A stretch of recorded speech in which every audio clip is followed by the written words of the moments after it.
Ya.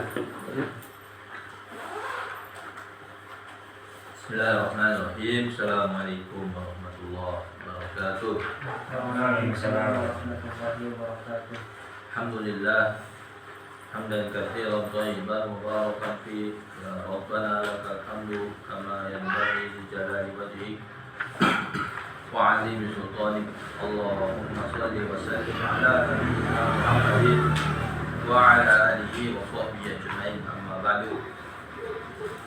Alhamdulillah rahimahullah. Alhamdulillah kita dari majelis ilmu terkait cara membaca kitab metode sahlah. Insyaallah kita mulai nanti dari buku 1. Buku 1 ini intinya hanya membahas tentang isim, tidak bagian-bagian lain dari kata dalam bahasa Arab yang meliputi huruf, fi'il, dan isim. Di buku 1 ini khusus bahas isim. Mengapa hanya isim? Karena yang paling cocok untuk dipahami oleh orang Indonesia itu ya isim dulu, yang paling penting. Ya, penyusun tulisan dalam bahasa Arab itu paling banyak isim. Jadi isim dulu yang paling penting. Baru setelah itu bahas-bahas yang lain. Karena kalau mengikuti kaidah-kaidah atau metodologi yang ada, umumnya cenderung akan kesulitan.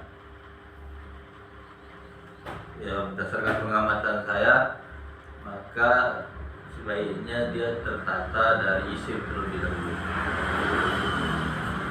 Setelah isim cukup dikuasai, baru nanti beralih ke fi'il dan lain sebagainya. Kalau tiba-tiba langsung habis isim fi'il, itu yang awal mulai membuat santri kebingungan. Ya, kalau metode itu diterapkan ke anak Arab misalnya, atau ke santri yang cerdas, insya Allah nggak jadi soal. Makanya buku-buku panduan bahasa Arab itu rata-rata seperti itu. Bahas isim dia langsung fi'il, pokoknya ngacak lah. Ya. Cuma masalahnya tadi runtut berpikirnya nggak cocok untuk kita yang bukan berbahasa ibu Arab. Berdasarkan pengalaman saya seperti itu, pengamatan saya seperti itu. Jadi lompatan berpikirnya isim ini belum kelar, tiba-tiba harus dihadapkan dengan sesuatu yang baru lagi dengan kaedahnya yang baru. Isim ke fi'il. Nah, fi'il nanti di dalamnya ada isim, misalnya fa'il. Ini belum selesai dia memahami fi'il, tiba-tiba isim lagi, dan seterusnya dan seterusnya. Insyaallah di sahlah ini akan dibuat atau mempelajari bahasa Arab sesuai runtutan berpikir yang tepat untuk orang Indonesia, sehingga akan cepat tangkapnya. Nah, misalnya nanti antum akan belajar fa'il itu baru buku 2. Itu pun nanti setelah pelajaran tertentu. Saya naruhnya nanti setelah belajar muta'addi dan lazim, fi'il muta'addi dan lazim, baru pantas belajar fa'il di situ. Baru nanti insya Allah cepat tangkap, cepat nyambung. Ya, jadi di buku 1 ini insya Allah antum hanya berfokus pada satu tipe kata saja dalam bahasa Arab, yaitu isim, sehingga antum nggak kecabang-cabang pikirannya.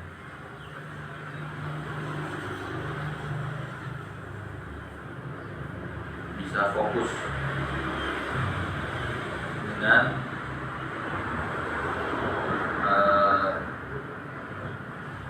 pembahasan yang memang yang kau butuhkan atau cocok dengan cara pikir kita, ya. Nah itulah lebih kurang cara kerjanya sahlah itu.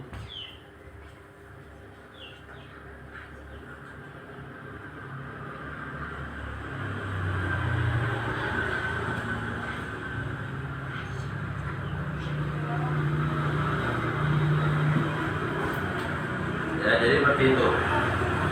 Jadi awal mula kenapa harus ada sahlah ini ya, lebih kurang bukan karena buku-buku panduan berbelajar bahasa Arab itu jelek yang ada, yang masyhur seperti Jurumiyah, Durusulullah, apa Baina Yadaika dan lain-lain ya. Bukan itu jelek, tapi belum cocok dipelajari oleh orang Indonesia menurut saya.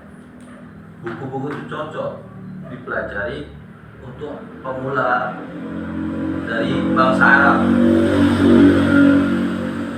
tapi kurang pas dipelajari untuk anak Indonesia, apalagi kebanyakan mondok itu di usia yang mungkin sudah cukup besar ya, cukup dewasa, cukup udah gede lah untuk SMP SMA. Belajar itu nggak efektif, makanya kita dapatin presentasi santri yang bisa baca kitab lulus pondok itu berapa persen? Nah, Habib berapa tahun mondok?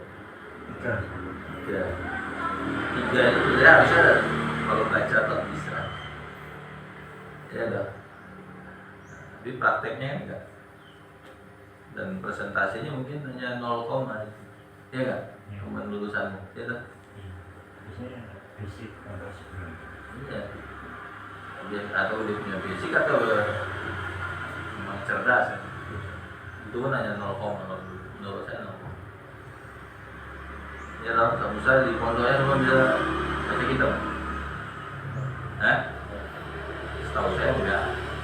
Nah, 1-2 itu pun mungkin yang sudah 5-6 tahun itu cukup lama di sana. Untuk puasa di sana mana kali nggak ada yang bisa. Enggak loh. Ya jadi seperti itu. Maka bukan masalah panduannya yang jelek. Panduan itu pastinya bagus karena yang buat ulama. Cuman masalahnya dosisnya nggak cocok. Ya, dosisnya tuh nggak cocok. Ibaratnya antum tuh sakit cacingan dikasih obat jantung, bikin penyakit baru kan. Makanya belajar nausorob itu belajar yang ditakuti atau tidak disukai santri. Bukan karena pelajarannya sulit menurut saya, justru karena dosis yang diberi ke kita itu gak pas. Misal kita belajar Jurumiyah, rata-rata anak pondok itu diajari Jurumiyah, pelajaran dasarnya Jurumiyah rata-rata. Memang Jurumiyah itu di level Arab, orang Arab, lil mubtadiin, untuk pemula. Tapi bagi kita Jurumiyah itu sudah di level lanjutan. Nah, kita suruh makan obat sudah cukup keras, padahal sakit kita baru pusing kita. Jadinya ya umat udah tambah sembuh makin umat, ya. Sama kayak kita belajar tajwid, kita langsung Tufatul Atfal.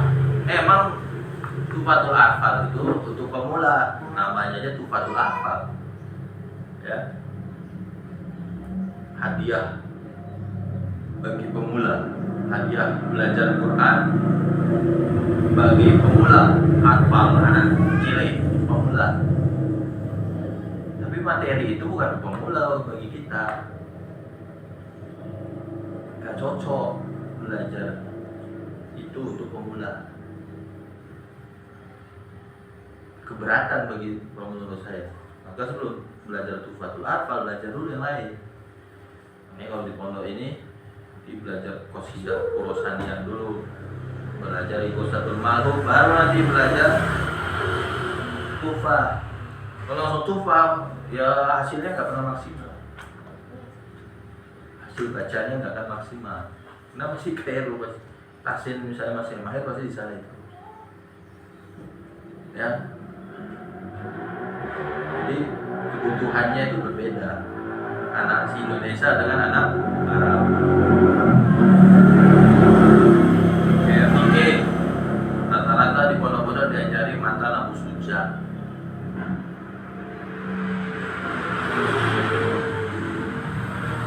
Itu keberatan dosisnya untuk anak Indonesia. Untuk anak Indonesia itu Muqaddimah Zaid apa risalah jamiah untuk pemula. Kalau langsung matan Abu Suja mumet, makanya lulus pondok ya nggak paham juga fikih sholatnya masih salah. Kenapa? Diberi dosis yang lebih berat dari seharusnya ya. Jadi semua ilmu itu ada dosisnya. Kalau ilmu itu kita konsumsi sesuai dosisnya, insya Allah mudah semuanya. Maka nanti insya Allah antum hatam kitab salah ini, antum akan belajar jurumiyah nanti gampang, cepet. Insya Allah. Ya jadi memang seperti itu. Ya, maka ulama itu biasa bikin istilahnya madkhol. Madkhol itu ilmu pengantar sebelum bahas kitab utamanya yang dipelajari. Misalnya madkhol fi ulumil Quran, pengantar ulumul Quran. Ada madkhol fi ulumil tajwid, pengantar ilmu tajwid. Al-madkhol fi usul fikih, pengantar ilmu usul fikih. Jadi sebelum belajar usul fikih, belajar tajwid, belajar Al-Quran, belajar madkholnya dulu, pengantarnya dulu. Sehingga nanti ketika belajar materi utamanya cepat nangkap. Nah, salah itu lebih kurang seperti itu. Dia pengantar sebelum kita belajar kitab para ulama, ya. Pengantar sebelum kita belajar kitab para ulama. Jadi ujung-ujungnya nanti belajar ini akan belajar jurumiyah minimal. Tapi insya Allah akan mudah bagi antum jurumiyah memahaminya.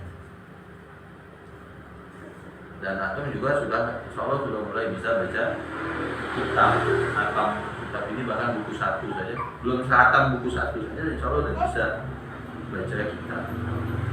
Walaupun ya pasti masih belum sempurna, tapi sudah nggak gelap lah ya. Arab itu tak gelap ya. Jadi seperti itu. Ini sedikit muqaddimah biar aku tahu bagaimana sahlah itu bekerja. Jadi dia memang dosis awal yang disesuaikan untuk murid Indonesia. Kemudian nanti fokusnya apa? Fokusnya adalah membaca ya. Kenapa fokusnya hanya membaca? Nah, nanti akan ada penjelasannya. Jadi kalau ini kita muqaddimah, tapi muqaddimah ini penting. Antum paham muqaddimahnya, mindset antum nanti akan terbentuk tentang cara baca kitab, atau minimal mindset antum akan bahasa Arab itu akan berubah. Insya Allah kalau antum paham pengantar-pengantar dan permulaan-permulaan dari buku ini. Jadi kalau nanti antum mengajarkan misalnya pun, antum harus baca dari pengantar. Ya, kalau antum mau mengajarkan, antum harus baca atau mengajarkan nanti lewat dari pengantar sudah harus dibaca. Jadi nggak boleh ada yang dilewatkan. Cuma ya udah baca pahami. Ya, jadi salah ini disetting juga untuk bisa baca aja, nggak banyak yang dihafal intinya. Jadi cukup baca. Jadi antum salah-salah aja harian, yang penting tiap hari nanti baca aja. Insya Allah paham. Memang disetting untuk orang sibuk, sibuk sibuk. Ya beb ya. Dan Habib yang sibuk itu insya Allah bisa juga. Yang penting mau baca, ya mau baca, mau ulang. Tinggal nanti daya tangkap antum sedalam apa. Kalau antum mana yang daya tangkapnya lumayan cepat, maka antum ya baca cukup sekali, 2 kali cukup. Tapi kalau antum yang perlu beberapa kali, ya harus baca. Tapi intinya baca. Intinya usaha ini cuma untuk dibaca awalnya, baru nanti berjalan waktu sedikit pakai logika, ya sedikit menggunakan logika. Jadi intinya baca dan pakai logika. Ada kadar hafalan tapi nggak banyak. Ya kadar menghafal itu ada, tapi nggak banyak. Jadi seperti itu. Dan kenapa dibuat konsep seperti itu? Dulu saya terinspirasi guru saya, Dr. Budian. Dia ahli nahu, orang Indonesia tapi ahli nahu, kepala lugah di Libya dulu, orang Indonesia namanya Dr. Budian. Dia kepala lugah, dia orang Indonesia. Nahunya lebih hebat dari orang Arab. Nahu Sorob ya. Nah, beliau tuh pernah ditanya, saya ingat, Ustaz, kami kan belajar apa? Alfiyah Ibnu Malik kan, sama beliau. Ini dihafal nggak? Kalau di pondok-pondok tradisional kan dihafal ya, Alfiyah, ya. Kamu hafal kan? Nah, Alfiyah Ibnu Malik itu pasti dihafal, tapi nggak paham. Nah, dihafalkan tapi nggak dipahami. Tanya, ini kami hafalkan juga nggak, dokter? Dan dia, karena kalau mau menghafal apa Quran, menghafal hadis saja. Bait-bait Alfiyah ini dipahami bukan dihafal. Saya tuh terkejut, ekstrim ini.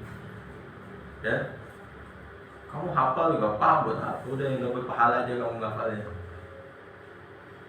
Ya beliau kata begitu. Yang penting kamu paham, bahasa itu yang penting paham.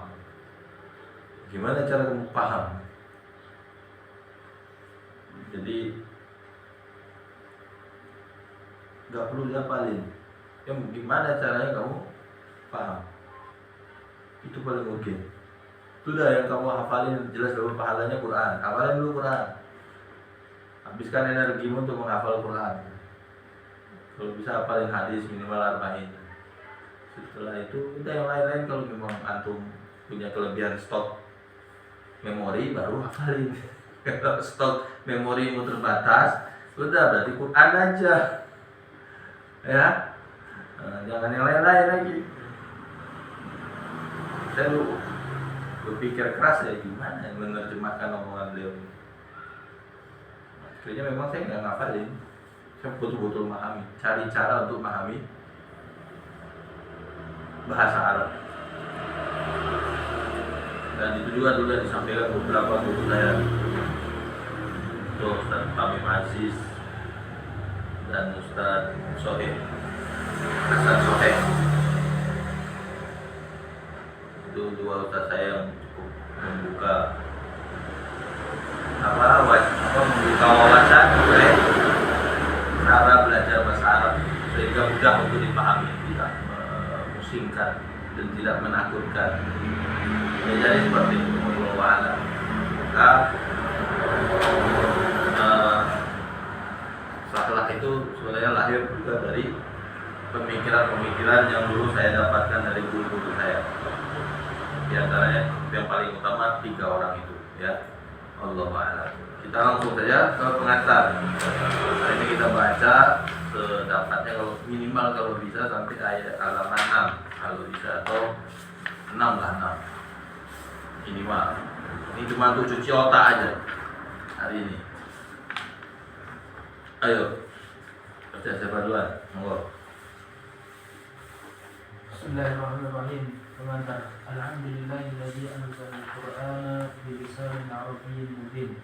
Wassalatu wassalamu ala nabiyyin arabiyyin mab'uutsi lin-nasi ajma'ina.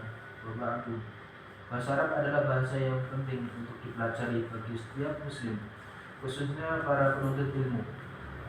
Lebih khususnya lagi para penghafal Al-Quran yang dituntut untuk dapat memahami apa yang dihafalkannya dengan ilmu dan pengetahuan yang disampaikan oleh para ulama, baik secara lisan maupun tulisan.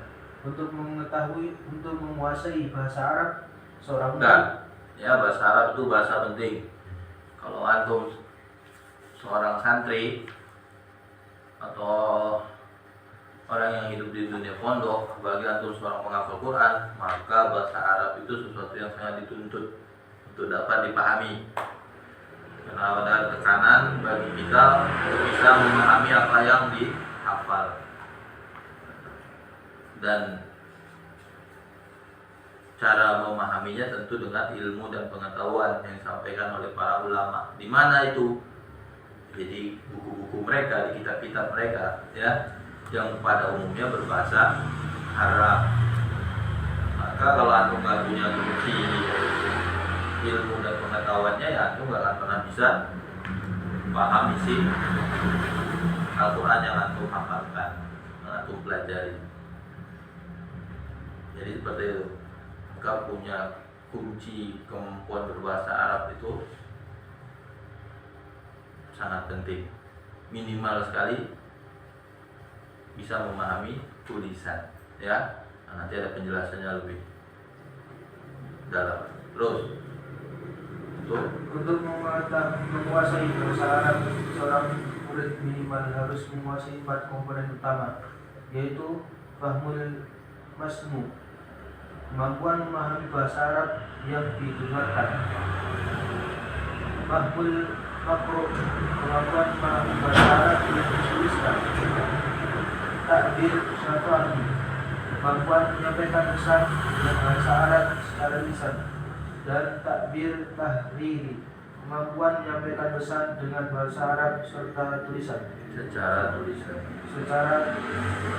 Ya.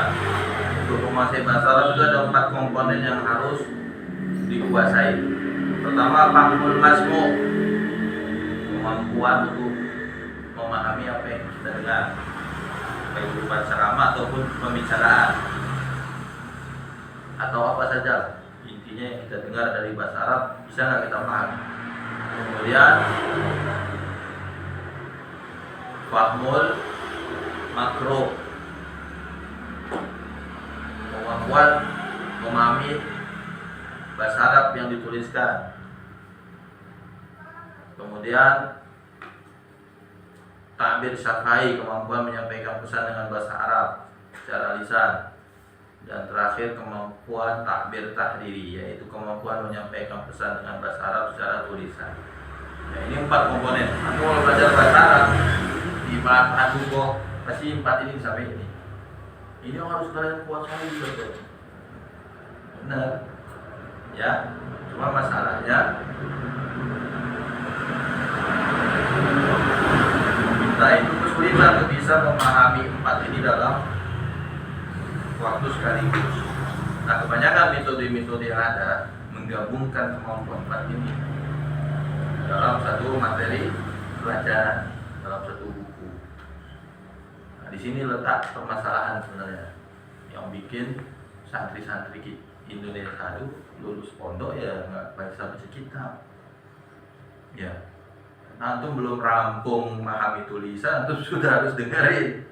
Antum belum mampu dengerin, antum sudah dipaksa ngomong. Akhirnya ngomong pun asal-asal bunyi aja. Ilahuna. Ya bebek. Ilahuna.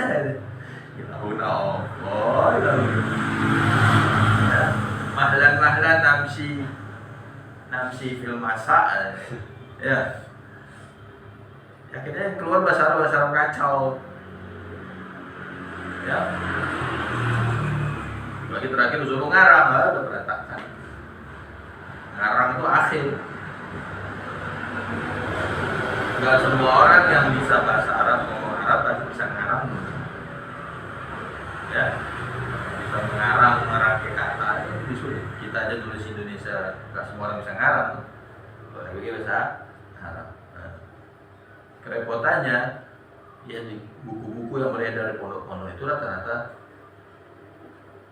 menggabungkan 4 komponen utama ini untuk dikuasai, dan ini jadi masalah. Kalau santrinya oke sih, nggak masalah, dia bisa jago. Masalahnya santri-santri yang ngadat-ngadat ini, ya Pentium 1, Pentium 2 nih, kan itu yang jadi masalah ya. Padahal kan yang Pentium 1, Pentium 2 ini punya hak untuk paham juga. Cuma tadi kena keberatan, akhirnya masalah. Ini yang saya alami dulu. Saya lihat teman-teman saya ini bukan mereka bodoh-bodoh banget, tapi memang ini keberatan tuh mereka. Gitu. Ini materi ini keberatan tuh mereka. Maka harus fokus. Kita harus paham, kita ini ghairu natiqin bil arabiyah. Kita orang-orang yang tidak berbahasa Arab. Tentunya metodenya, cara belajarnya, fokusnya akan berbeda. Kemudian nanti dicek lagi umur berapa kita belajar bahasa Arab. Itu juga penting. Ya, di usia antum misalnya belajar bahasa Arab, nggak akan bisa dibuat sistem belajar Ana Muhammad min aina anta.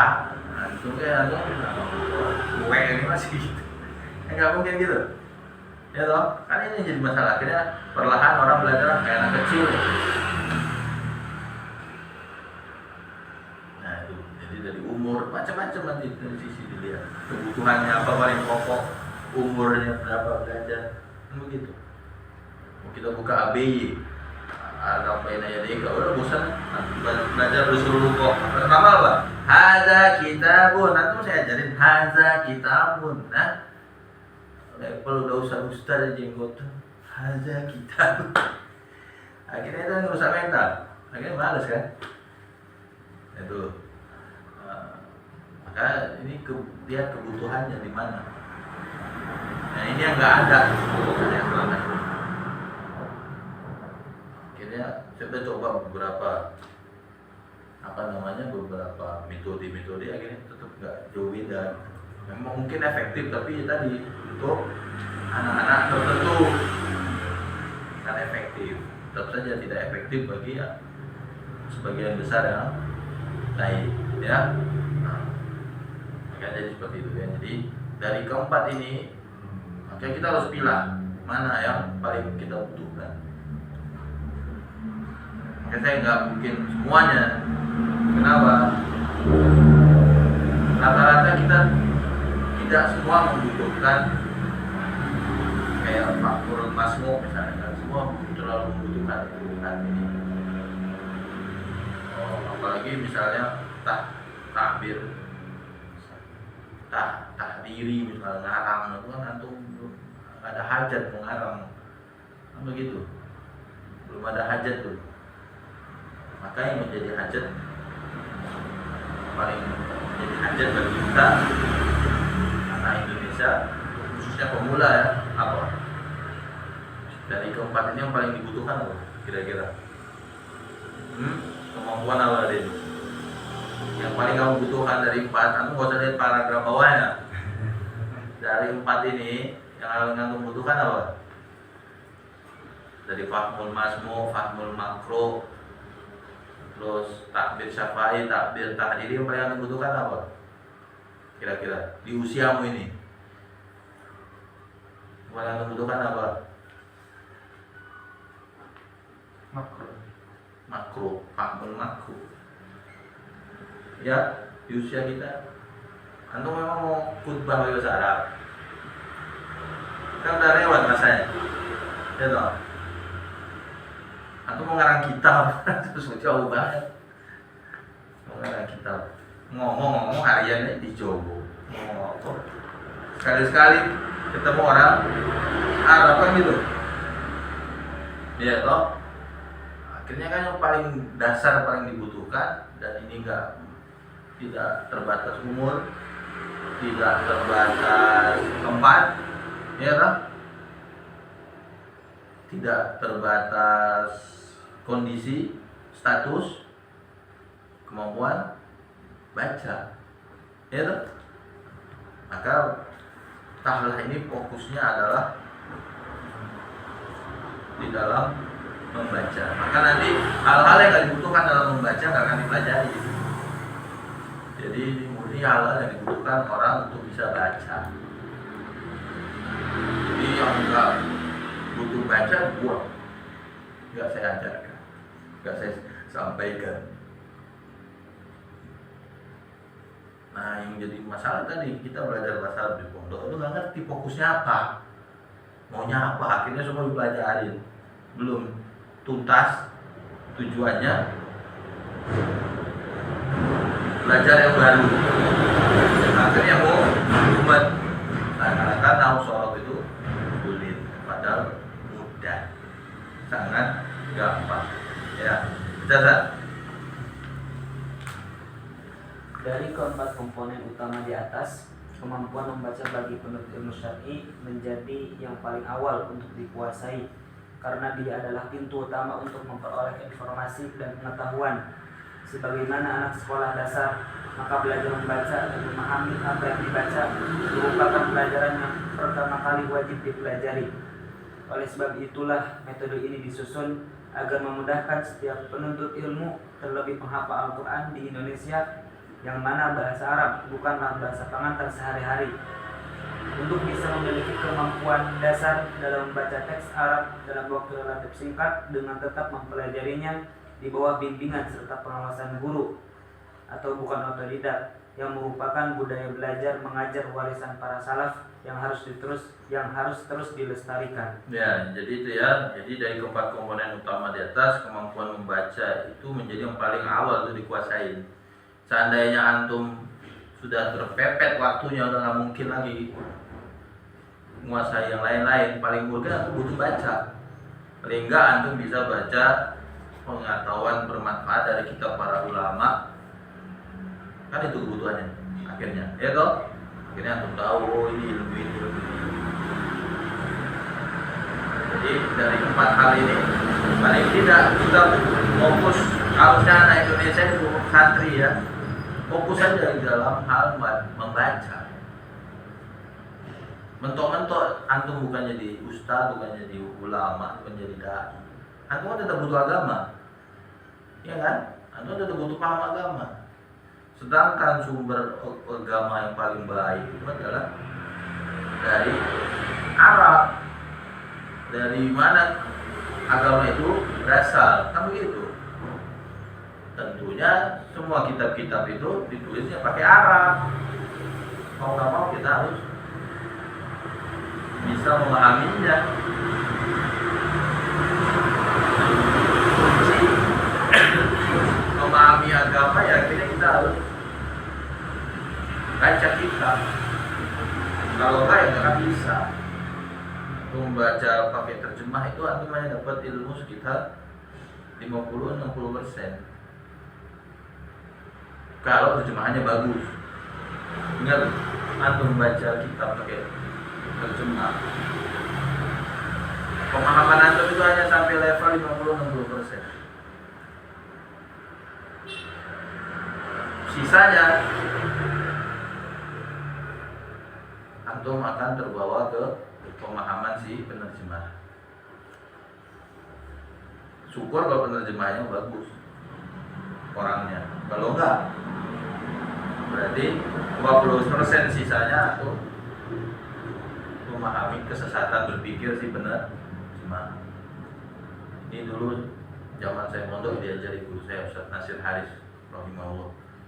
Beliau dari Madinah. Dia yang beritahu, belajar bahasa Arab gitu. Dia nggak bodoh-bodohin. Oh gitu Ustaz. Iya. Terjemahan itu 50%-nya adalah murni dari sisi tata bahasa. 50%-nya adalah pemahaman si penerjemah. Jadi kita belajar agama lewat terjemahan itu nggak utuh pemahaman saja, maksimal 60 sampai 50-60% aja. 40% sisanya pemahaman si penerjemah. Ya. Jadi seperti itu. Kalau penerjemahnya bagus, alhamdulillah, pemahamannya juga benar. Ini jadi masalah penerjemahnya kacau balau, akidahnya, pemikirannya, perusahaan tuh. Jadi seperti itu. Dan apa namanya? Itu pun kalau terjemahannya bagus. Kalau terjemahannya asal terjemah, bahkan nggak sedikit penerbit itu terjemahannya Google Translate. Saya pernah ngajar pakai buku terjemahan Google Translate semua itu, pusing saya. Masalahnya saya udah pernah baca kitab Arabnya. Saya pikir biar mudah lah baca terjemahannya santri. Jadi saya nggak perlu terjemahin. Delalah terjemahannya kacau balau di Google Translate. Akhirnya pakai Arab lagi, saya terjemahin sendiri lagi. Ya, jadi itu repot. Jadi intinya apa? Intinya penting sekali kemampuan membaca. Apapun antum, bukan ustaz, antum apa, tapi antum butuh agama. Nah, agama ini salah satunya bisa didapat dari cara membaca. Nah, sebaik-baik bacaan agama adalah kitab, ya, kitab para ulama yang berbahasa Arab itu sebaik-baiknya. Ilmu dari sumber pengetahuan, upayakan lewat tulisan kitab kuning kalau bahasa orang bodohan. Nah, insya Allah lebih selamat. Jadi membaca itu adalah pintu utama untuk memperoleh informasi dan pengetahuan. Seperti anak SD belajar membaca dan memahami apa yang dibaca kan pelajaran pertama kali diajarkan, ya. Karena biar cepat bisa paham ilmu yang diajarkan di sekolah, anak TK kan diajarin belajar baca paling utama. Kemampuan menulis itu di bawahnya malah. Yang paling utama kan anak SD TK itu sudah bisa baca. Karena dia paling dasar, kalau sudah bisa baca lebih gampang ajarinya, karena apa? Dia banyak tahu. Paham ya? Nah, jadi maka kita fokusnya adalah di pelajaran untuk membaca. Sebab itulah metode ini disusun, ya, agar bisa memiliki kemampuan dasar membaca teks Arab dalam waktu relatif singkat. Jadi fokus, targetnya baca, waktu tidak terbuang, atau antum tidak perlu terlalu kerja keras, ya. Intinya kegunaan saklar ini tergantung antum. Antum mau cepat, ya. Antum mau versi slow, bisa juga. Jadi mau dijadikan 4 bulan bisa, mau dijadikan setahun bisa. Dia menyesuaikan saja. Intinya bagaimana bisa belajar ini dengan cara yang mudah dan relatif singkat. Sebenarnya relatif singkat di sini maknanya bisa proses belajar antum ini sebentar, atau antum setiap pertemuan nggak perlu lama-lama, seminggu sekali tapi efektif, seperti itu. Paham ya? Nah, jadi makna relatif singkat di sini juga bisa durasi belajarnya nggak lama. Satu kitab dihabiskan 3 bulan, ya terserah boleh.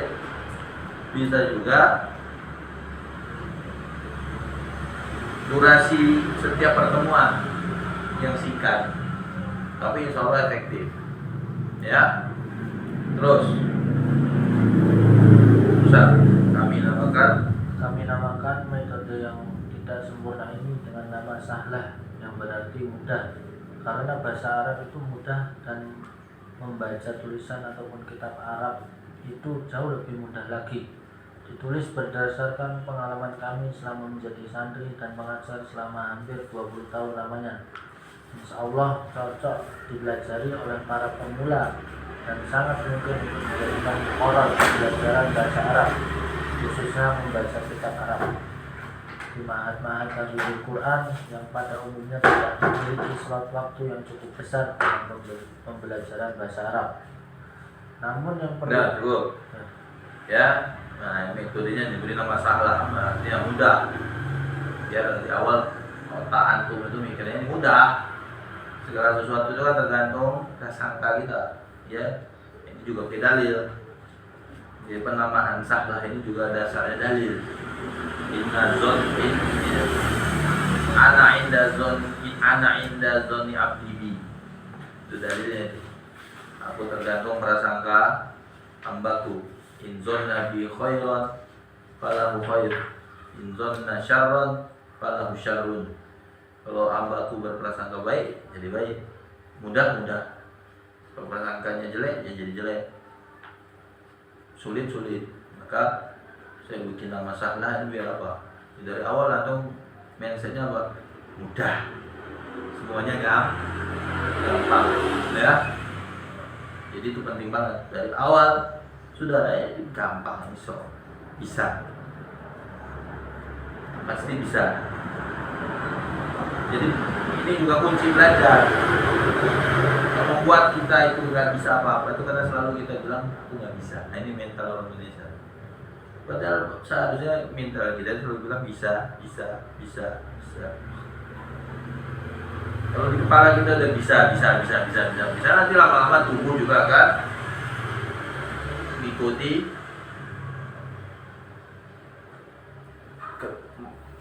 informasi seruan otak itu tadi. Mudah lama-lama tubuh akan membuat ikut tersistem untuk menganggap itu mudah. Otak juga akhirnya menganggap itu mudah, jadi dia gampang.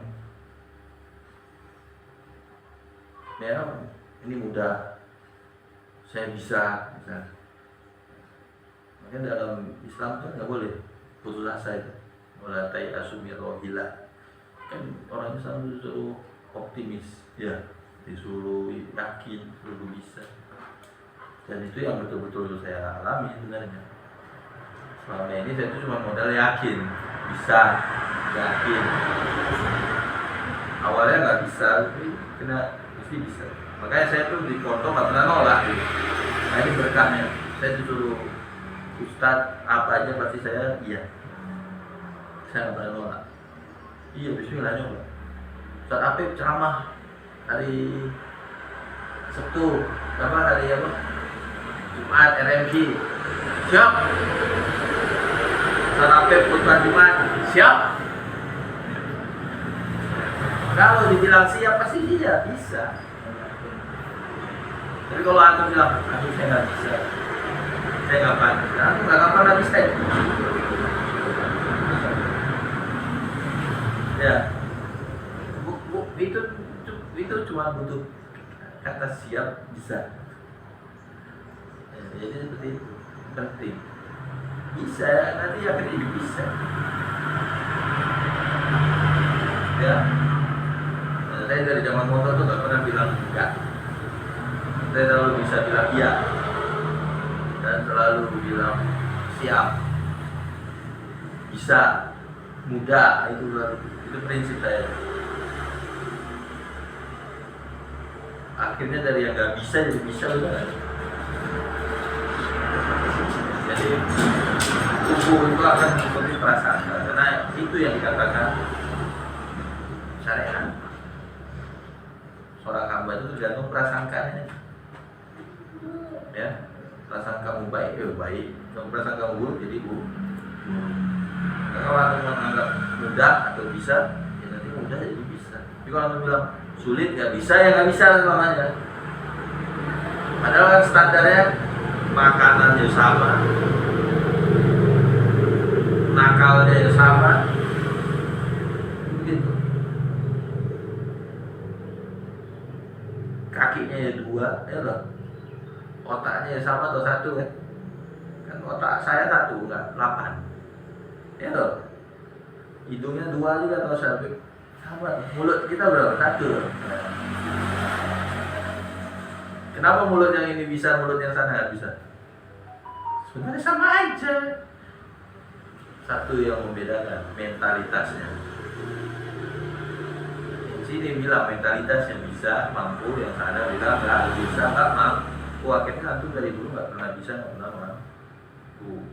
Padahal dia bisa-bisa aja. Ya kalau penampilan pertama misalnya berantakan itu wajar. Kebagusan penampilan kan tergantung pengalamannya. Iya. Ya kan? Antum tiap hari main bola, lama-lama ya jago atau nendang bola. Tapi kalau pertandingan pertama tuh nggak pernah main bola, tiba-tiba main bola, pasti kaisan kita. Kan itu logis, bang ya. Makanya ini penting.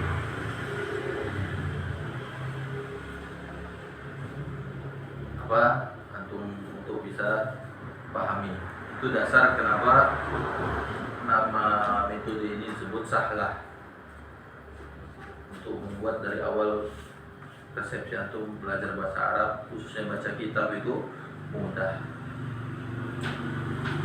Karena bahasa Arab itu mudah, ya, dan membaca tulisan kitab Arab itu jauh lebih mudah lagi. Ini saya jamin 100%. Pelajaran bahasa Arab paling gampang tuh baca kitab.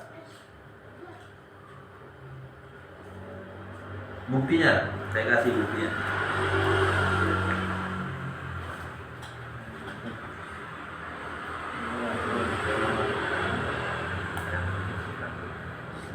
Harus Siapa sih? ini siapa?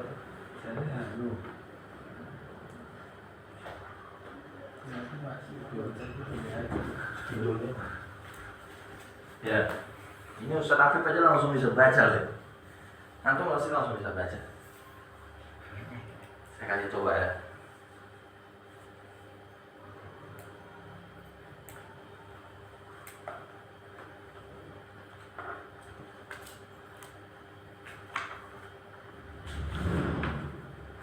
Mau berapa kata? Nah, saya kasih berapa kata? Antum pasti langsung bisa baca. 4 kata langsung bisa.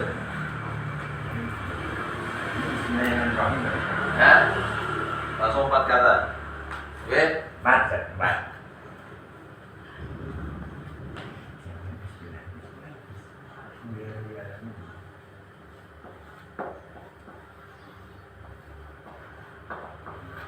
Apa bacanya? Apa bacanya? Alhamdulillah Rabbil Alamin. Bisa kan? Insyaallah. Hah? Ya enggak? Bisa. Bisa kan? 4 kata. Ini apa bukan baca kitab? Kita bukan nih. Tulisan kitab Arab bukan nih. Yuk, antum cari di semua kitab Arab pasti ada. Minimal di mukadimah. Ya enggak? Bisa kan? Ya berarti baca itu paling gampang. Tapi kalau saya suruh ngomong, antum pasti bingung. Rangkai 4 kata, saya mau pergi ke pondok, pasti antum bingung. Nah, kalau baca, tinggal baca. Siapa yang nggak tahu tulisan ini? Apa dia bacanya Din? Allah. Kamu bisa rokati nggak sih? Sini. Langsung Sini dulu. sakit. Sini. Semua mau rokati juga. Ini nomor rokati. Coba dari mata, rokati, mata. Nah.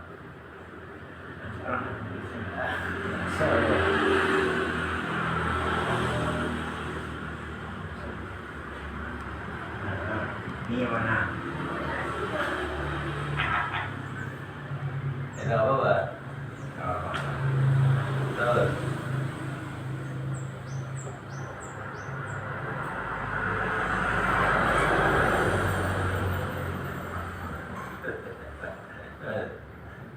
Baru ya ada. Lumayan loh. Salahnya berapa?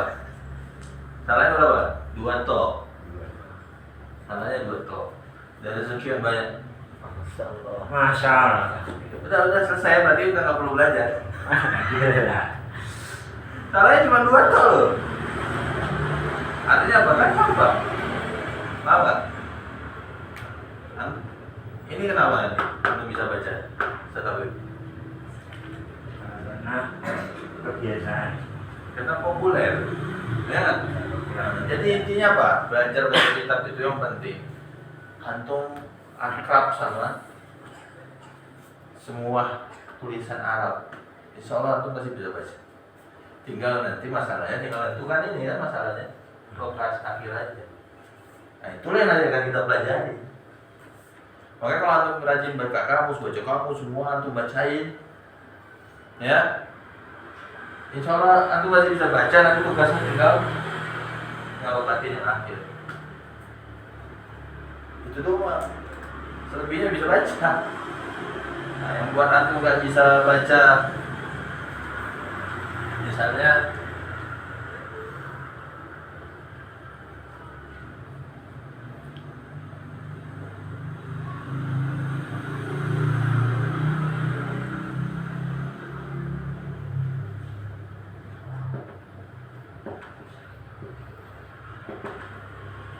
ini apa bacanya? Apa bacanya? Tahu nggak bacanya?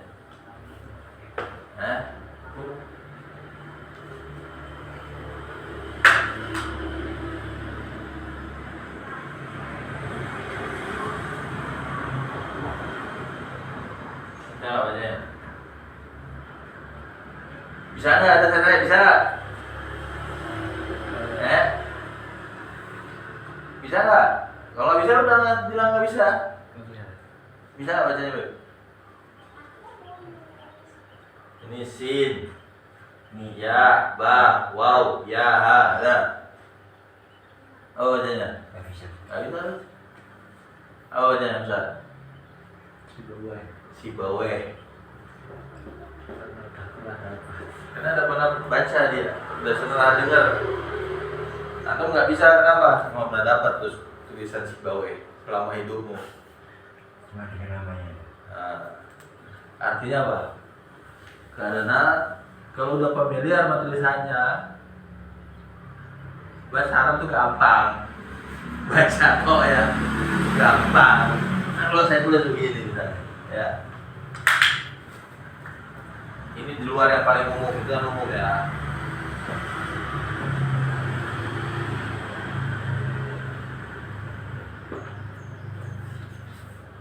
Bisa nggak baca? Bisa tapi ke santri. Babul masjidul. Babul Masjidul. Babul masjidul. Lumayan, salah satu.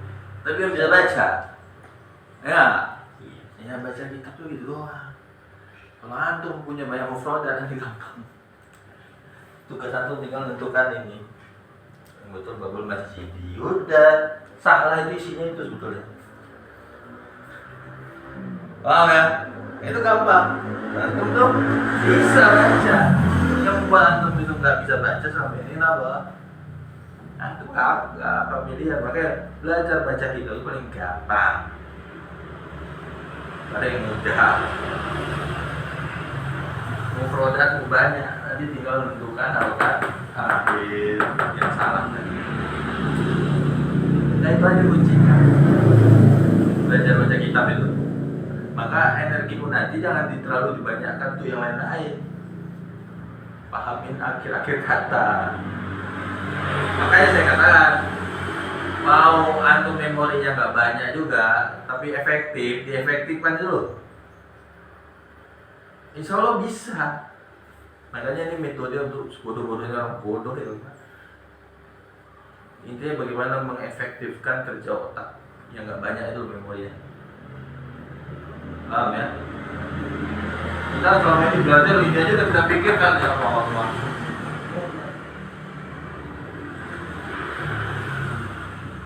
Artinya apa? Nanti ya tinggal antum rajin-rajin baca kamus, atau kalau ada kitab yang sudah ada harokatnya, bacain, atau buku hadis dibaca, Al-Quran itu dibaca, itu membantu banget.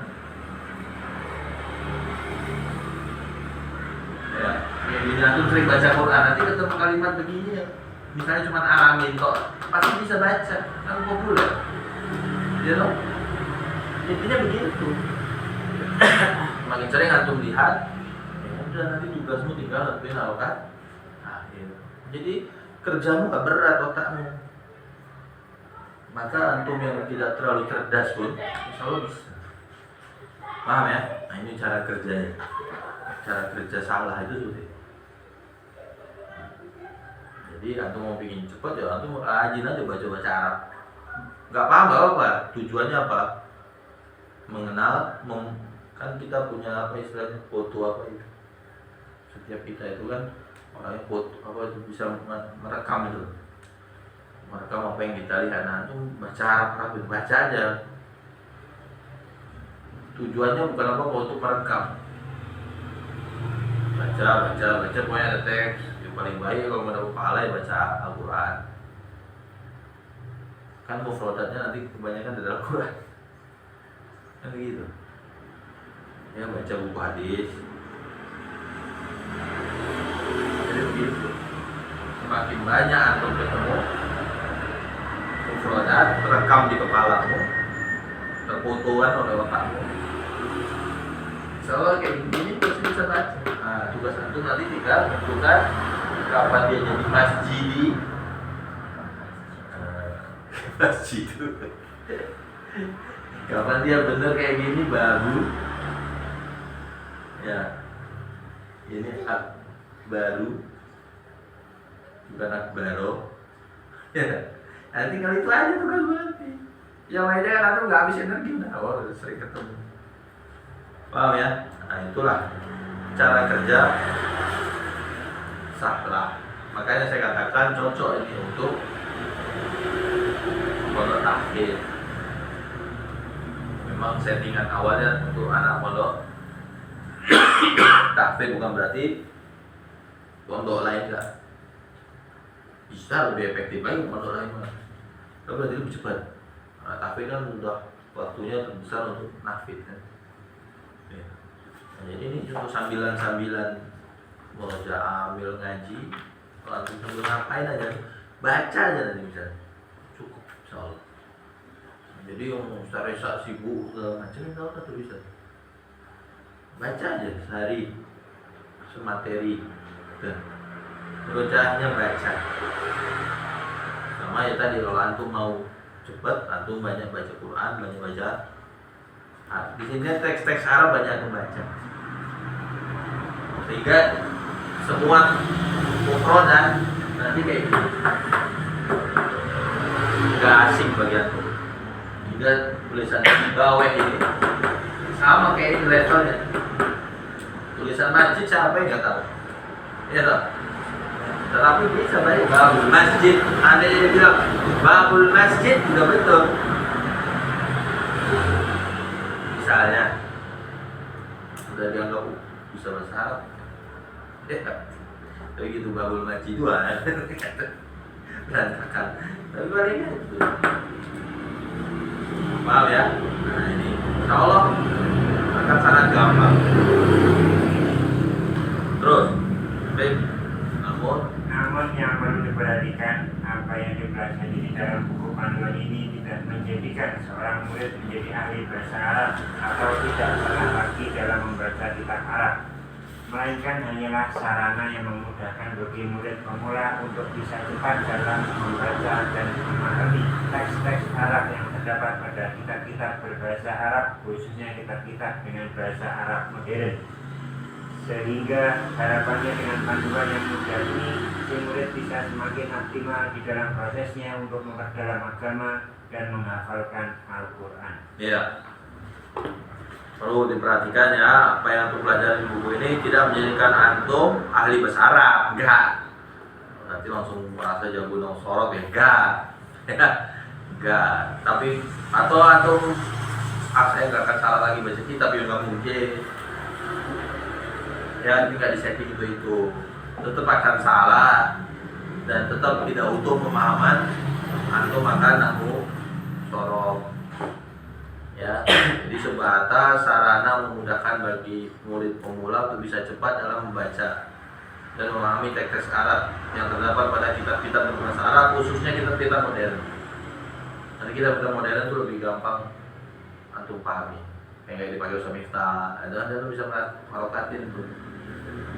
Kalau kitab kuno, jangankan antum, saya bahkan teman saya orang Arab aja salah. Karena bergeser bahasanya. Kayak kita dulu bintang 7 misalnya. Sekarang kan biasanya toe, dulu kan toe, joe. Nah, di Arab juga begitu, ada peralihan bahasa. Kan kita nggak, antum baca koran lawas atau buku lawas sama buku baru kan beda bahasanya, ejaannya.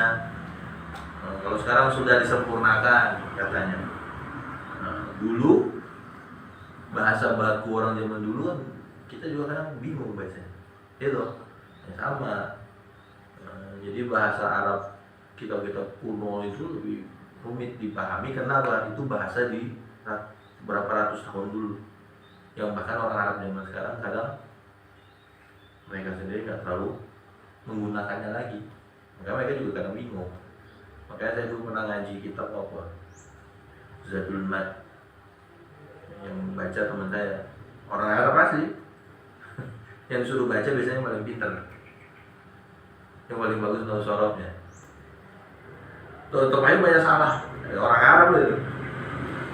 Ya, karena yang dibaca kita lawas, lebih kuno lagi, lebih umat lagi. Bahkan istilah-istilahnya sudah bergeser. Misal kayak zaman sekarang, kalau zaman dulu dukul itu artinya jima, seks.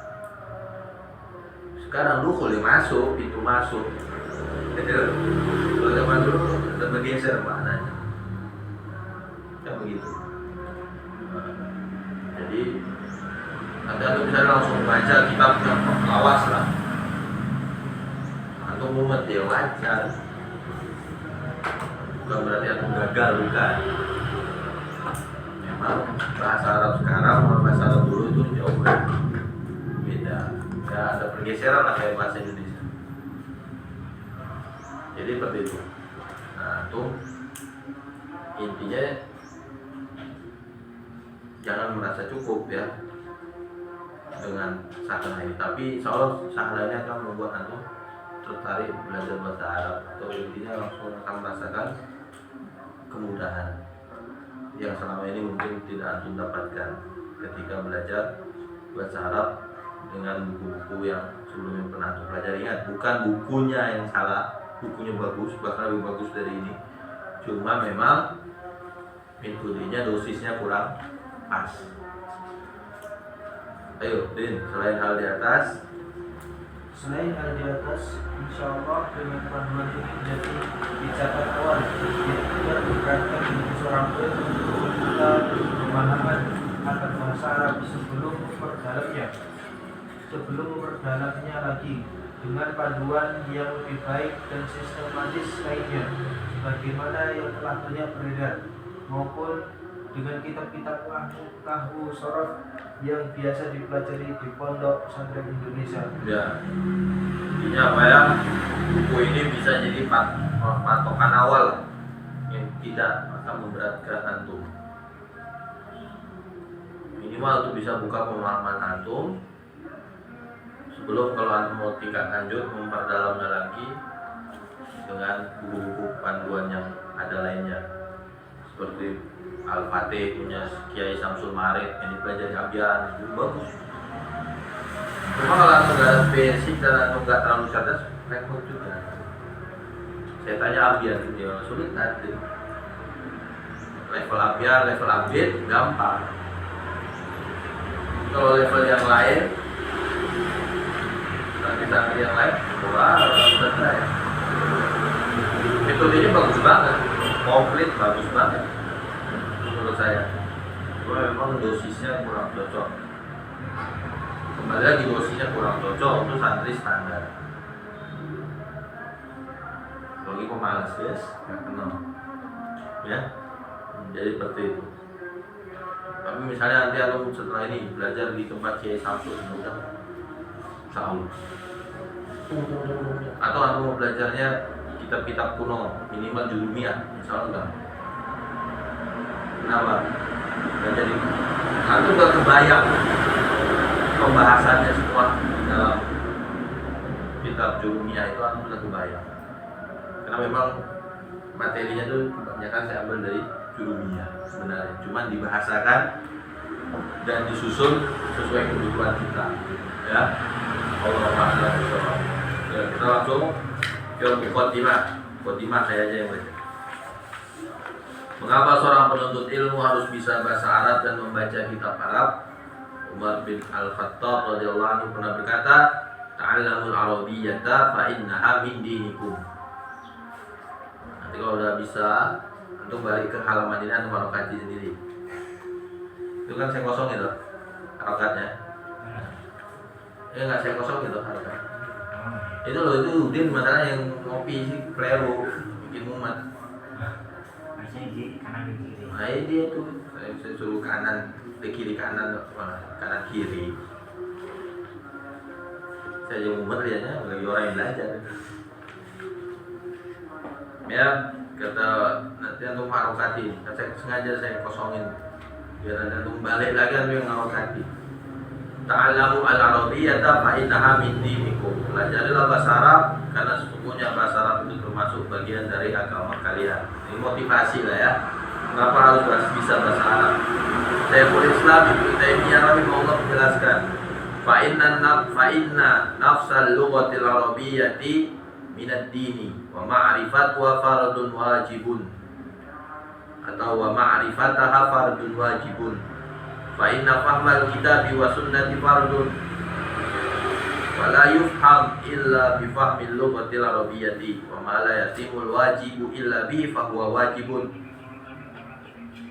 Tsumma minha ma huwa wajibun 'alal a'yani wa minha ma huwa wajibun 'alal kifayati.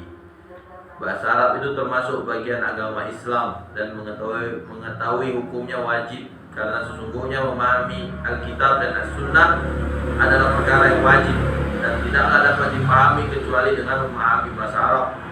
Dan suatu kewajiban yang tidak bisa terlaksana kecuali dengan sarana tertentu, maka sarana tertentu tersebut hukumnya juga wajib. Ya, kalau mempelajari bahasa Arab itu ada yang fardu ain dan ada pula yang fardu kifayah. Intinya apa? Dan perkataan Syekhul Islam Ibnu Taimiyah ini, belajar bahasa Arab itu ya urgen. Karena dengan belajar bahasa Arab kita bisa paham Al-Quran dan As-Sunnah, ya. Wala syakka an As-Suyuti, Imam Suyuti rahimahullah menegaskan, wala syakka anna ilma al-lughati min ad-dini li'annahu min al-furudil kifayati wa bi tu'rafu ma'aniyul alfadil Qur'ani wa sunnati.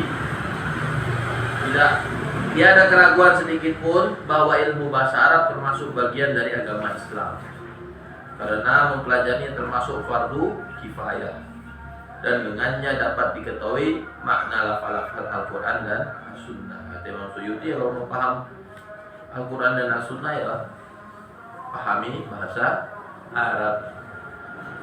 Kalau antum ingin betul-betul punya pemahaman yang tepat, yang benar, ya. Fahmu kita, Syekh Al-Utsaimin rahimahullah berkata, fahmu kitabillahi wa sunnah di Rasulih sallallahu alaihi wasallam fa inna fahmahuma yatawaqqafu ala ma'rifatin nahwi. Memahami kitabullah atau Al-Quran dan sunnah Rasulnya sallallahu alaihi wasallam, maka sesungguhnya untuk dapat memahami keduanya tergantung dari pengetahuan seorang terhadap ilmu nahwu. Kalau antum nggak paham ilmu nahwu seorang, ya sulit paham total agama. Jadi bukan mesti untuk ngajar, untuk jadi ustaz, enggak. Orang muslim itu kebutuhannya paham agamanya. Maka sebaik cara untuk dia bisa paham agamanya, ya dia paham bahasa Arab. Karena agama ini diturunkan dengan bahasa Arab. Jadi memang untuk kebutuhan kita sebagai muslim, bahasa Arab itu Selain untuk memahami Al-Quran dan As-Sunnah, kita para ulama rahimahullah yang menjelaskan syariat Islam dari dahulu sampai sekarang mayoritasnya juga ditulis dalam bahasa pilihan Allah Ta'ala ini. Imam Syafi'i rahimahullah berkata, man tabahhara fin nahwi ihtada ila kullil ulumi. Siapa yang menguasai nahwu, dia dimudahkan untuk memahami seluruh ilmu agama. Ya.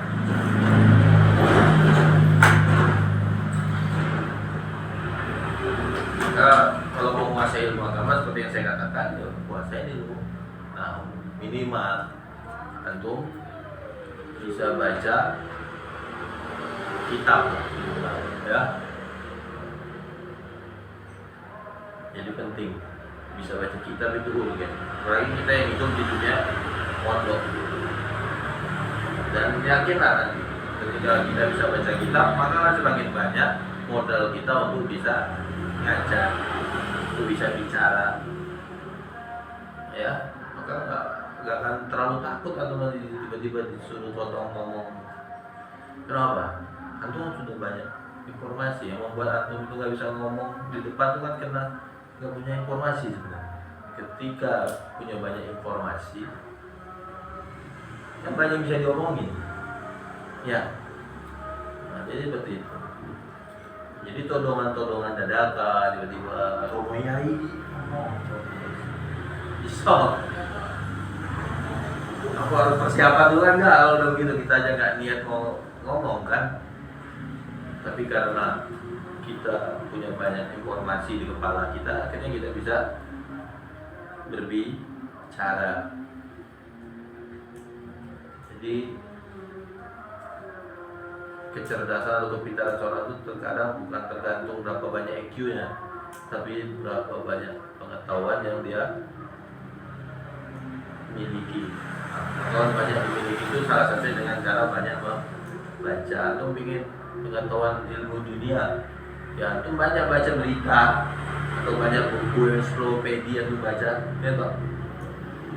Atau ingin banyak pengetahuan ilmu agama, ya itu buku agama itu baca. Seperti itu prinsipnya, ya. Oleh karena itu mempelajari bahasa Arab dan bisa membaca kitab Arab menjadi sangat penting bagi setiap penuntut ilmu, khususnya para penghafal Al-Quran. Maka mempelajari agama dari buku-buku terjemahan kitab-kitab Arab karangan para ulama tetaplah tidak cukup, karena pemahaman yang diperoleh tidak akan sempurna jika seorang penuntut ilmu membacanya langsung dengan bahasa aslinya. Tadi saya katakan maksimal yang mendapatkan pemahaman itu hanya 60% dari buku-buku terjemahan. Itu kalau terjemahannya bagus, ingat. 40%-nya itu terbawa pemahaman si terjemahan. Iya kalau penerjemahnya alim dan seorang yang lurus. Tapi kalau dia nggak alim dan bengkok, ya sudah antum akan diarahkan pada kebengkokannya. Jadi seperti itu ya. Banyak sekali saya dapat di terjemahan itu fatal. Terjemahan itu fatal. Kita iya aja kan nanti banyak. Apalagi kalau ada buku terjemahan dan saya punya Arabnya itu, kok kayak gini terjemahan serem kadang. Padahal terlalu jauh di bawah si terjemah dari makna yang dimau. Itu sering saya dapatkan. Kadang bukan dia nggak paham, tapi memang sengaja ingin membelokkan agar seperti pemahaman dia. Tapi kadang memang daya dasar orangnya pahamnya apa, ilmunya memang kurang, ilmu bahasa Arabnya. Jadi itu terjemahnya ngawur apa adanya. Ya, jadi makanya ini juga jadi motivasi antum supaya bisa menekuni buku apa mempelajari metode sahlah ini biar bisa baca kitab Arab. Terakhir, apakah membaca kitab Arab itu sulit? Ayo baca deh. Apakah membaca kitab Arab itu sulit? Sebenarnya untuk bisa membaca kitab Arab itu sangat mudah. Maka lebih mudah daripada khusus kalimat Arab atau berbicara bahasa Arab. asal tertentu diterapkan unsur berikut ini. Pertama, familiar atau akrab dengannya. Jika seorang telah akrab dengan tulisan Arab, maka akan sangat mudah membaca teks Arab.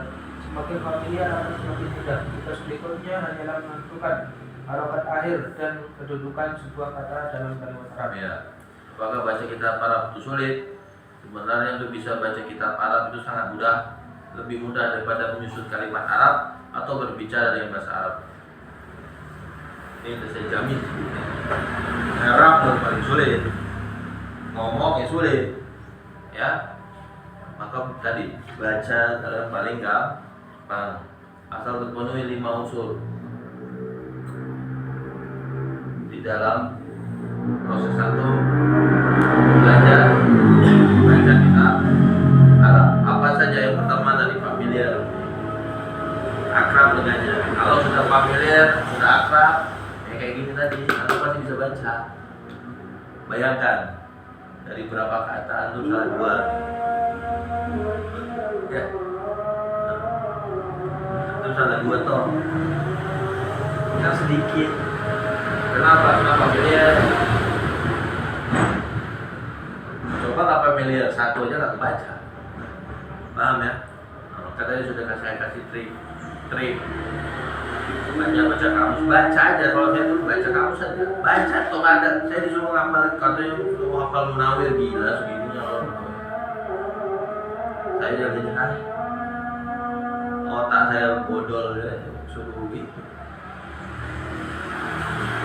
Saya terakhir apa? Kalau teman-teman saya ngapalin mufradat saya baca atau nggak kuat ya. Paling dihukum pas setoran, nggak bisa kan? Udah. Tapi ya gila kan saya ngapal. Quran aja belum hafal ya. Nah, tapi akhirnya apa? Antum baca toh itu. Ternyata terlengkap juga loh, memang nggak utuh, tapi pas nanti antum ketemu lagi, ya kayak antum pernah ketemu orang lah, ya loh, antum ketemu orang, nanti antum ketemu lagi pasti, ini orang kayak pernah saya ketemu, ya nggak? Karena memang mata kita ini kan punya kemampuan apa? Saya lupa foto apa gitu, gitu,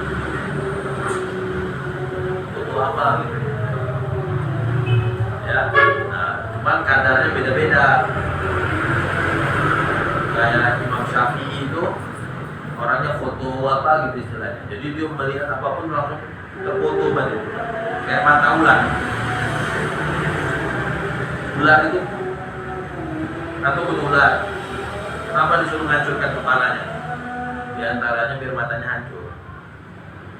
Karena kalau membunuh ular, matanya kalau hancurkan, nanti dilihat sama keluarganya, pasangannya misalnya, itu mukamu kelihatan.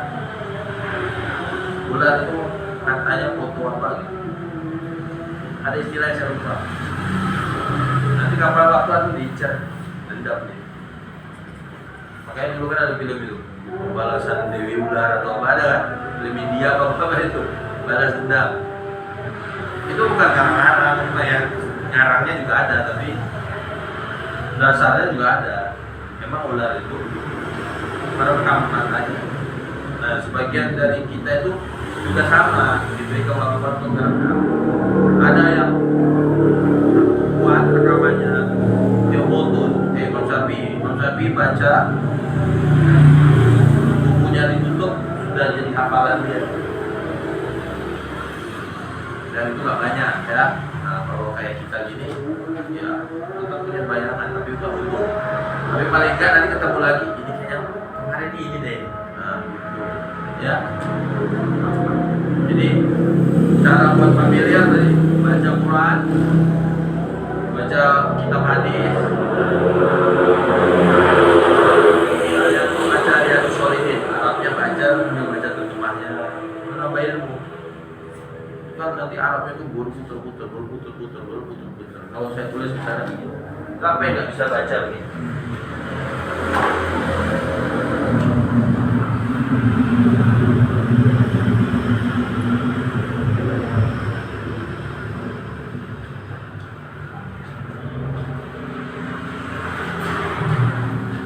Apa bacanya?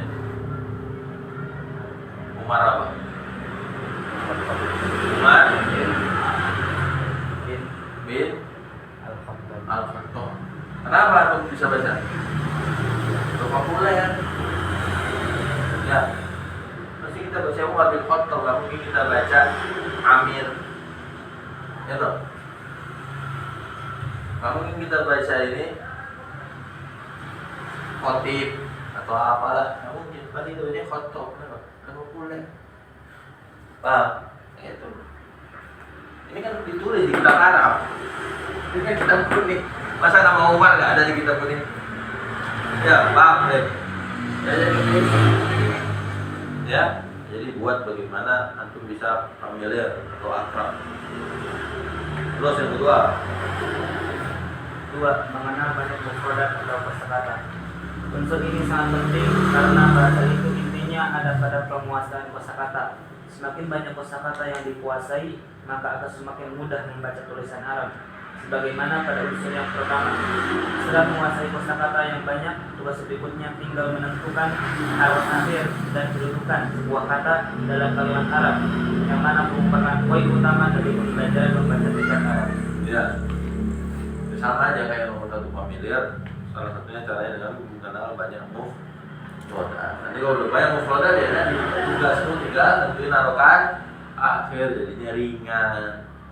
Memori kita yang terbatas itu bisa kerja optimal. Nah selama ini antum belajar bahasa Arab di pondok dulu sudah memorinya nggak banyak, disuruh kerja keras, lemot, paham ya? Ini enggak. Berapa sisa memorimu itu dipakai? Ya, saya dulu menyesuaikannya dasar saya juga lelet-lelet kan, tapi saya harus bisa, gitu. Saya harus bisa, nggak boleh nggak bisa. Gimana caranya? Ini belajar efektif. Belajarnya nggak bisa sama. Manfaatkan memori otak yang terbatas itu, tapi efektif. Jadi nggak perlu capek. Secapek orang pada umumnya belajar. Mau butuh apa aja, nggak banyak memorinya. Ya, jadi seperti itu. Terus, paham kaidah baik secara langsung maupun tidak langsung. Dan dimaksud paham kaidah di sini adalah paham kaidah bahasa Arab, bahasa Arab. Terlebih kaidah-kaidah yang sering digunakan dalam penulisan kitab seperti mubasyilah, tada khobar dan sebagainya. Adapun yang dimaksud dengan langsung maupun tidak langsung adalah memahami nama asli kaidah tersebut dalam bahasa Arab atau mengenalnya dengan nama yang lain. Yang terpenting adalah paham dalam menentukan harokat akhir dan mengetahui posisinya dalam susunan kalimat Arab. ya. Dan cara yang ketiga mau paham kaidah pasti, mau paham kaidah ya nggak bisa. Cuman masalahnya kita itu harus paham kaidah itu dengan nama aslinya apa enggak? Kalau menurut saya enggak. Kalau bisa paham pakai nama aslinya afdol. Mudhof ilaih, mubtada khobar. Kenapa ini? Saya tanya ini kenapa rofa doma? Atau bilang mubtada, wah tolong. Tapi apakah mesti harus seperti itu? Enggak. Tergantung kemampuan otak. Ya. Kalau disahlah nanti pilihnya dua. Antum mau ngomong langsung mubtada boleh kalau paham. Tapi antum boleh pakai istilah lain apa? Kalau disalah nanti disebut kaidah nomor 1. Nah itu. Kenapa roba? Nomor 1. Kalau ada yang bilang kenapa roba mubtada, ini roba pintar ini aslinya. Makanya kalau saya tanya anak-anak ada yang jawab itu 1 tan, 3 tan. Nggak jadi soal, yang penting betul. Kan begitu. Tujuannya kan betul. Ini saya dulu begini karena dituntut sama guru saya, namanya Ustaz Tamim Aziz. Beliau ngomong. Waduh, kalau ngikutin pola beliau habis stres. Akhirnya saya bikin kaidah sendiri. Setiap beliau suruh saya baca, saya bisa terus. Ini apa namanya? Aku nggak tahu saya namanya apa. Tapi saya tahu ini pasti begini. Saya bikin nama baru aja.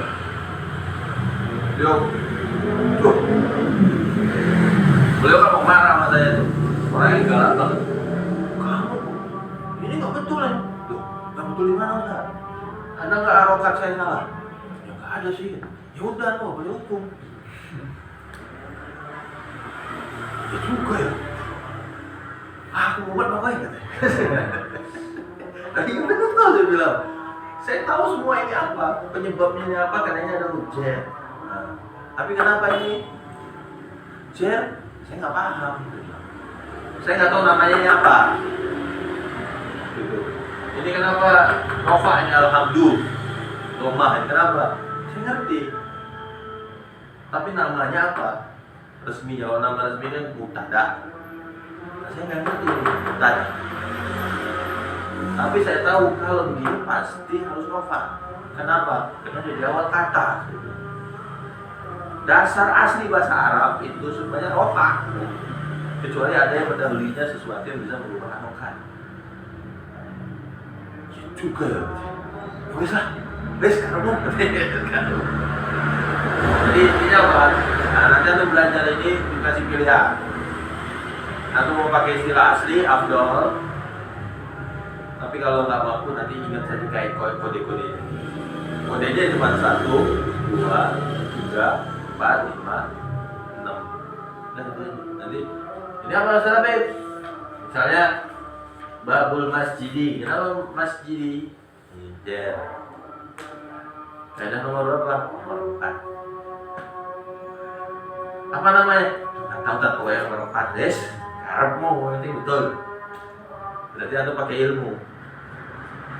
Menentukannya pakai ilmu, cuman namanya teorinya teori goblok, kan gitu. Ya. Kalau saya bilangnya teori goblok, tapi betul. Metodenya apa? Nomor 4 ya udah. Yang penting kan benar. Berarti anda pakai ilmu, cuman penamaan bodoh aja. Sebenarnya dia bodoh lain idofah. Jadi nanti tinggal pilihan antum. Al-muhim antum dari sebab-sebab ini. Boleh pakai itu, pakai penamaan aslinya itu yang bagus.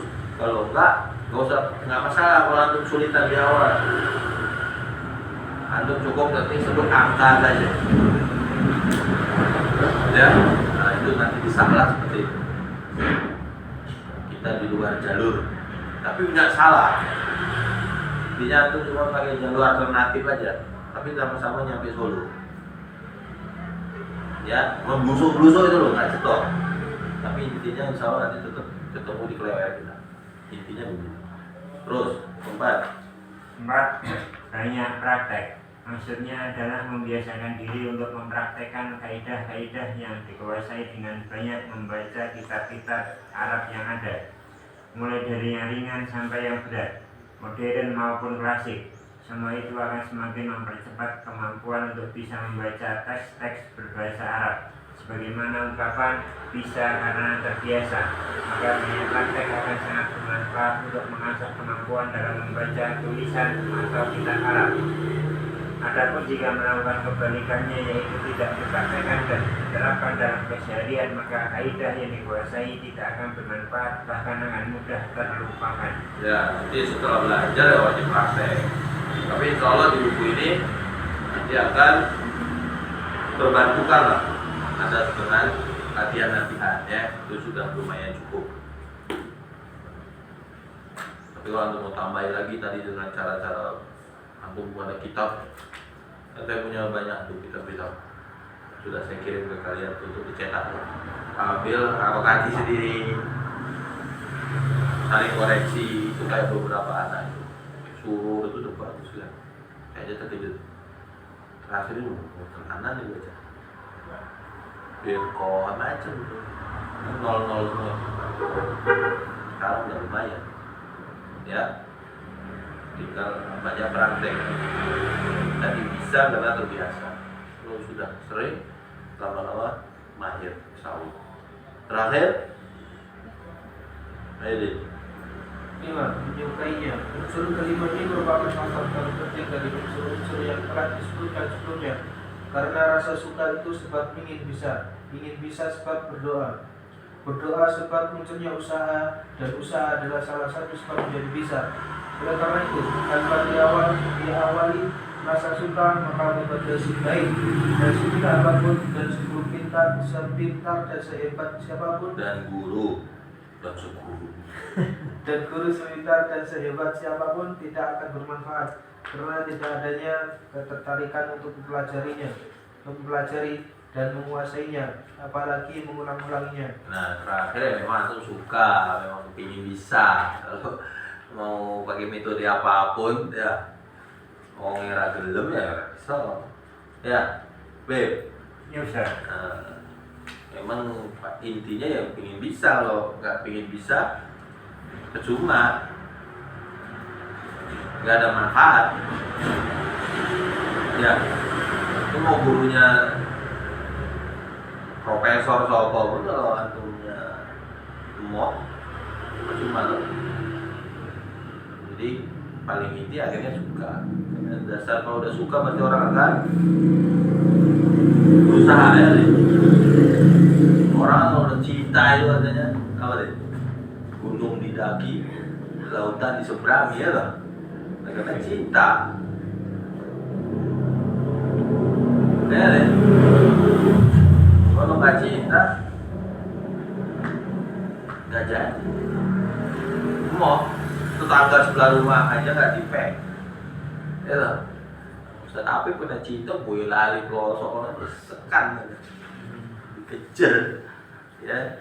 Gunung Madu, ujungnya lagi Gunung Madu ya tekan, ya, karena cinta, ya, diupayakan, diusahakan, ya saya. Nanti Ciamis ya gitu, Ciamis.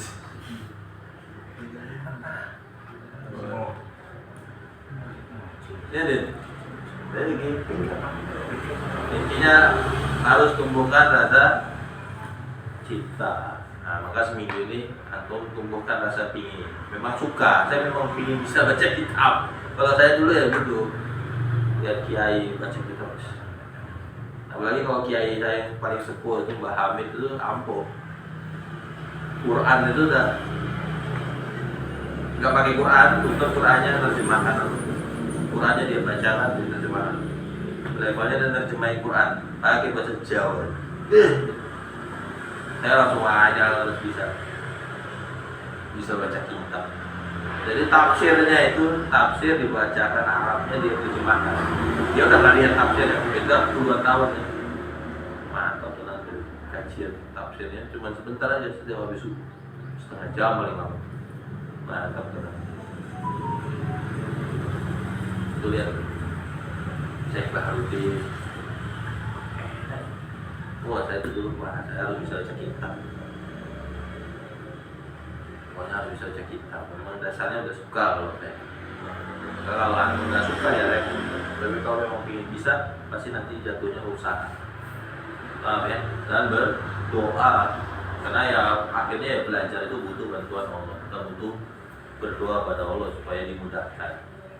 Intinya seperti itu. Ya mungkin itu yang mukadimah awal. Insya Allah minggu depan di jam yang sama kita udah mulai ke pembahasan yang juga tidak kalah pentingnya. Walaupun nanti mungkin baru sebatas judulnya informasi penting, tapi kalau informasi namanya penting berarti antum harus tahu. Ya, kalau perlahan. Nanti bab 1 baru kita mulai berapa waktu berjalan. Ya intinya begitu. Paling penting ini cuci otaknya kok. Kalau otaknya sudah bersih, teori-teori intinya gampang. Ya jadi pokoknya nanti kalau antum ngajarin ini, tahapan yang seperti saya lakukan akan dilakukan. Jadi nggak mesti lari pertama langsung digeber materi. Justru paling urgen itu mentalitas dan berpikir. Ya, itu paling penting sebenarnya. Nah di sini banyak kesalahan kita. Kita belum apa-apa, santri sudah digeber teori, padahal mereka belum tahu apa yang mereka pelajari, apa urgensinya, dan sulit apa enggak sih pelajarannya. Tapi kalau sudah dipahamkan, ternyata gampang kan enak. Mindsetnya sudah terbentuk kan, belajar itu mudah. Paham ya? Kata nanti kita baru belajar di pertemuan keempat saja. Nggak jadi soal, karena sudah mudah bagi antum. Karena sudah terbentuk mentalitasnya. Paham ya? Sudah kita cukupkan.